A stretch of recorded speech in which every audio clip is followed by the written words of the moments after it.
Buen día con todos. Soy Gustavo Coronado, médico neumólogo y ahora vamos a revisar el tema de enfermedades pulmonares intersticiales.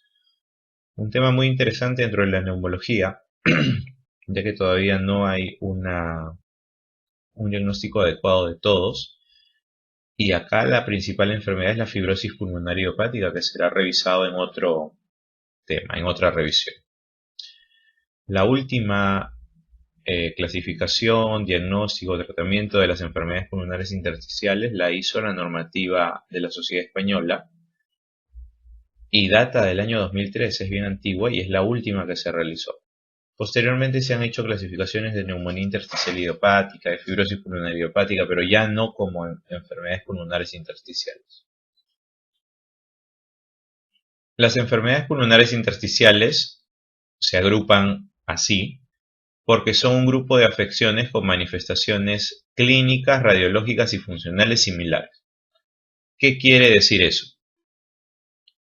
Quiere decir que nuestro paciente tiene clínica similar. ¿Cuál es la clínica? Tos y disnea. Y además de eso lo vamos a ver en la radiología. Y en la radiología va a haber patrón intersticial, la causa más común, fibrosis pulmonar idiopática. Y en función respiratoria va a haber, ¿por qué? Vamos a tener trastorno. ¿En qué se parece? En trastorno restrictivo. Trastorno restrictivo.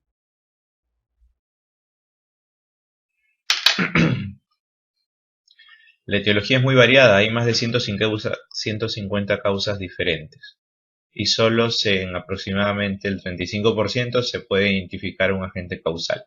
Se van a separar en tres grupos. El primer grupo son las entidades clínico-patológicas con una definición histológica que ha tenido gran atención en los últimos años. Eso lo vamos a ver ahora en un cuadro. En el segundo grupo están las de causa conocida y en el tercer grupo están causas raras que tienen una clínica e histología bien definida.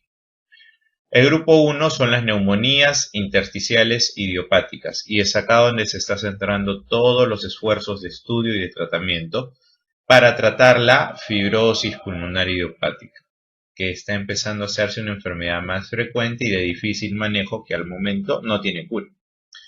El resto son las otras neumonías intersticiales que están en el grupo.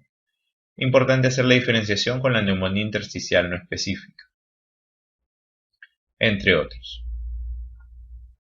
Fibrosis pulmonar idiopática, patrón intersticial,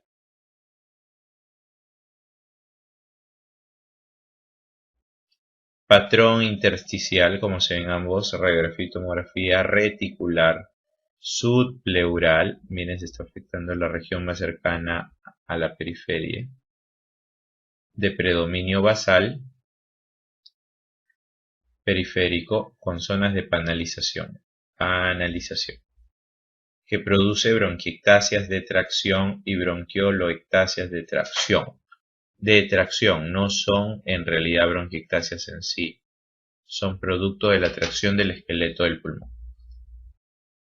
El grupo número 2 son las de causa conocidas y aquí vienen las de causa reumatológica, las de polvos inorgánicos o neumoconiosis, las de polvos orgánicos o neumonitis, las de radioterapia, fármacos, entre otros. En este caso, si pueden ver, es una persona que está afectada por una enfermedad reumatológica y si recuerdan el dibujo de la fibrosis pulmonar idiopática, es similar. Patrón intersticial reticular bivasal ascendente subpleural que tiene derrame pleural bilateral. Por eso lo importante siempre es hacer una adecuada historia clínica. Probablemente este paciente tenga artritis y puede explicar por qué tiene esta imagen. La clasificación de las enfermedades grupo 3 son las enfermedades más raras, pero tienen una imagen o histología o radiología que son las que le dan el diagnóstico definitivo. Son mucho más raras, como su nombre lo dice, pero aquí vamos a ver, por ejemplo, esta imagen que es para recordar toda la vida, una tomografía de un paciente con linfangioleidomiomatosis que se presenta en paciente, mujer, joven en edad fértil. microquistes difusos que producen insuficiencia respiratoria y cada uno de estos puede romperse y producir neumotórax a repetición. Existen pocos datos sobre la epidemiología, ya que el diagnóstico para comenzar no es el correcto en todos los casos. Son variables la incidencia y la prevalencia, ya que los métodos epidemiológicos difieren también de un estudio a otro. Si hacemos una anamnesis correcta, podemos tener diagnóstico en la tercera parte de las enfermedades. Por ejemplo, en edad y sexo, entre los 20 y 40 años van a ser más frecuentes la sarcoidosis, histiocitosis, las asociadas a enfermedades del colágeno, entre otros. Antecedente familiar, ya que un paciente con fibrosis pulmonar puede tener un familiar con fibrosis pulmonar. El hábito tabáquico que está asociado a algunas enfermedades pulmonares intersticiales.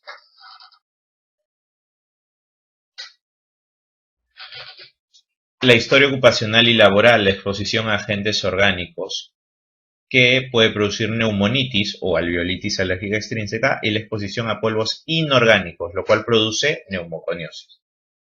El uso de fármacos, que también puede producir EPIT, la radioterapia, puede ser producto del tratamiento de un cáncer torácico, y las enfermedades sistémicas. ¿Qué nos va a contar nuestro paciente? Lo que veníamos conversando. Tos seca irritativa y disnea progresiva. ¿Por qué se produce la disnea progresiva?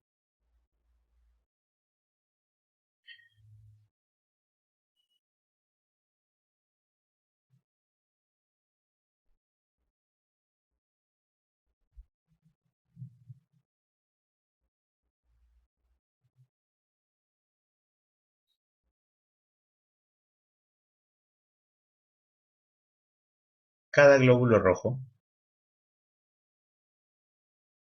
tiene 0.75 segundos para estar en contacto con el alveolo, con la molécula de oxígeno.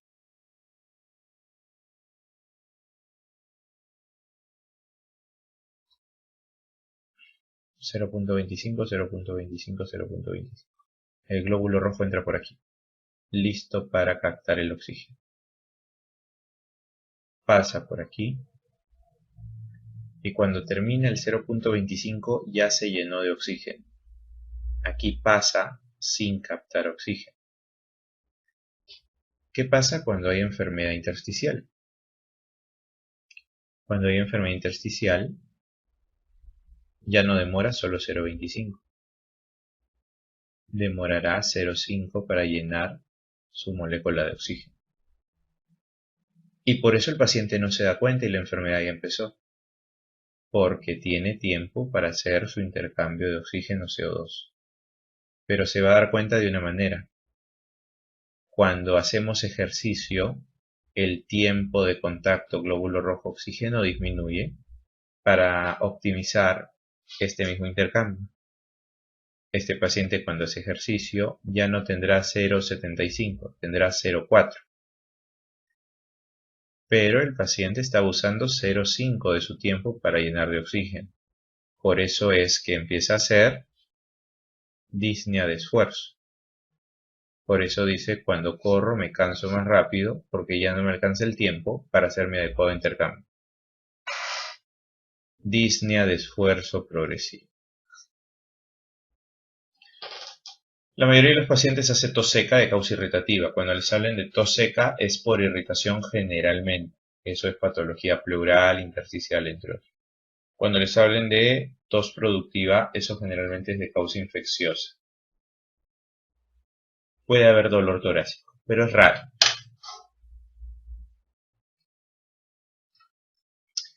Los datos más relevantes son los estertores crepitantes y la atropaquia. A medida que la enfermedad progresa, puede producir falla del corazón, cor pulmonale e hipertensión pulmonar. Y lo importante siempre es buscar la presencia de síntomas y signos extrapulmonares. ¿Por qué? Si tenemos afectación dérmica, nos sugiere determinada enfermedad. Afectación ocular nos sugiere determinada enfermedad. Esto es importante para hacer un diagnóstico adecuado y también para poder distinguir y también para poder distinguir cuando se trate de fibrosis pulmonar idiopática, que es la enfermedad intersticial más común, de más difícil manejo. Hay análisis sanguíneos que también nos apoyan en los casos de enfermedades intersticiales difusas, como por ejemplo la eosinofilia en las eosinofilias pulmonares, las enzimas musculares en dermatomicitis pulmomiositis, entre otros. Importante destacar que hipercalciuria y hipercalcemia ya ha sido retirado como su apoyo en sarcoidosis, no necesariamente nos ayuda en sarcoidosis. Los métodos diagnósticos: si sospechamos que el problema es el intersticio, hay que evaluar el intersticio con una radiografía. Podemos empezar con una radiografía de tórax y el 90% de los pacientes van a presentar alteraciones radiográficas al momento del diagnóstico. La localización del patrón intersticial y las imágenes asociadas tienen valor en la orientación diagnóstica. Si la lesión es principalmente basal o principalmente apical, subpleural, entre otros. La comparación de las radiografías también es útil para ver el seguimiento de la enfermedad, la progresión de las lesiones en el pulmón. Y la distribución, obviamente, y la presencia de otras alteraciones pueden orientar hacia el diagnóstico determinado. Esta radiografía tiene un patrón intersticial bilateral, reticular, difuso, de predominio subpleural, muy cerca a la pleura. Fibrosis pulmonar idiopática. ¿Por qué? Porque si se afectan los campos superiores no vamos a pensar en fibrosis pulmonar idiopática, vamos a pensar, por ejemplo, en neumoconiosis como silicosis o en neumonitis de hipersensibilidad. Si se produce derrame o engrosamiento pleural, vamos a pensar en linfangioliyomiomatosis o en neumonitis por fármacos. Si se produce neumotórax a repetición, eso se ve en linfangioliyomiomatosis o histocitosis X, entre otros. Una vez que nos hemos ayudado de la radiografía, el siguiente paso es hacer una tomografía torácica. ¿Por qué? Porque es más sensible que la radiografía para el estudio de las alteraciones del intersticio pulmonar. Nos va a resultar útil no solo para la extensión, sino para una mejor definición en los casos de imágenes de panalización o reticulares y en el vidrio deslustrado. En la tomografía, cuando veamos vidrio deslustrado, eso se va a traducir en inflamación pulmonar. En cambio, cuando veamos panalización o imágenes reticulares, eso ya es fibrosis y eso es irreversible. Es importante la distinción del vidrio deslustrado, ya que esto puede ser reversible. En este caso tenemos las zonas reticulares o de panalización en todo el borde subpleural y acá algunas zonas de vidrio esmerilado, si lo pueden observar, es un cambio en la densidad del parénquima pulmonar. El valor clínico de la resonancia es que no sirve. La resonancia magnética en pulmón no sirve, y no solo en EPIT, no sirve en general. Son muy pocos, contados los casos en los que la resonancia magnética nos puede ayudar en las enfermedades pulmonares. En realidad lo usamos más cuando hay una patología del mediastino. Y la gammagrafía pulmonar para EPIT no nos ayuda. La exploración de la función respiratoria, eso es algo básico de poder realizar. ¿Por qué? Porque nos dice cómo está ahorita el paciente y cómo está yendo posteriormente después de tener su basal. Además nos ayuda a ver si está avanzando rápidamente o lentamente la enfermedad y también la respuesta si es que le estamos dando tratamiento al paciente. En el 15% de los casos la alteración puede ser la primera manifestación con una radiografía normal. Lo que esperamos ver en una espirometría forzada es un trastorno sugerente de restricción. La espirometría no nos puede decir es restricción, pero nos dice sugiere un trastorno restrictivo. Algunas EPIT pueden dar obstrucción, son más raros pero pueden dar obstrucción. Y la capacidad pulmonar total y las diferentes subdivisiones van a estar disminuidas por un trastorno restrictivo. La DLCO, que es la difusión del monóxido hacia los vasos sanguíneos, va a estar disminuida. ¿Por qué? Porque hay un engrosamiento del intersticio, por lo tanto va a difundir menos monóxido de carbono que si estuviera todo bien. Y la gasometría arterial va a mostrar un aumento del gradiente alveolo arterial de oxígeno con moderada hipocapnia, porque el paciente para compensar va a hiperventilar. El lavado broncoalveolar nos puede ayudar en la CEPID. Es colocación del broncoscopio en un segmento pulmonar, colocar suero fisiológico y aspirarlo y poder estudiar qué células están presentes ahí. Nos es útil en los casos de PID y de neumoconiosis y puede evitar en algunos casos la biopsia pulmonar, ya que hay recuentos celulares que no dan diagnóstico de determinadas enfermedades. Más o menos así es el lavado bronquialveolar. El ingreso del broncoscopio, estamos entrando a la rama bronquial derecha y acá nos vamos a un segmento, echamos el suero fisiológico y lo aspiramos y evaluamos las células predominantes en dicha zona. La biopsia pulmonar, el diagnóstico definitivo y específico, muchos casos va a requerir una muestra de parénquima pulmonar. No es rentable para el diagnóstico de las neumonías intersticiales idiopáticas. En realidad, la biopsia pulmonar transbronquial, o sea, por broncoscopía, para diagnosticar fibrosis pulmonar idiopática, no es rentable. No nos sirve. Si queremos o tenemos duda, debe de ir a sala de operaciones. La biopsia transbronquial es meter el broncoscopio hasta un segmento y meter la pinza a ciegas, porque aquí ya no estamos mirando, a ciegas y tomar una muestra a ciegas. El hallazgo del parénquima pulmonar normal no va a descartar un EPIT.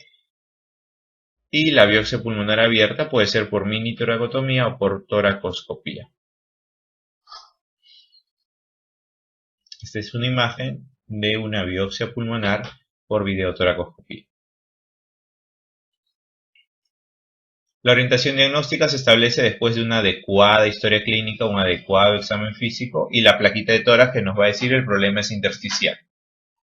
Los análisis de sangre que deben efectuarse dependerán de lo que sospechemos que pueda tener el paciente y lo siguiente que hay que hacer es cuánto funciona su pulmón ahorita. Eso lo hacemos con las pruebas de función pulmonar.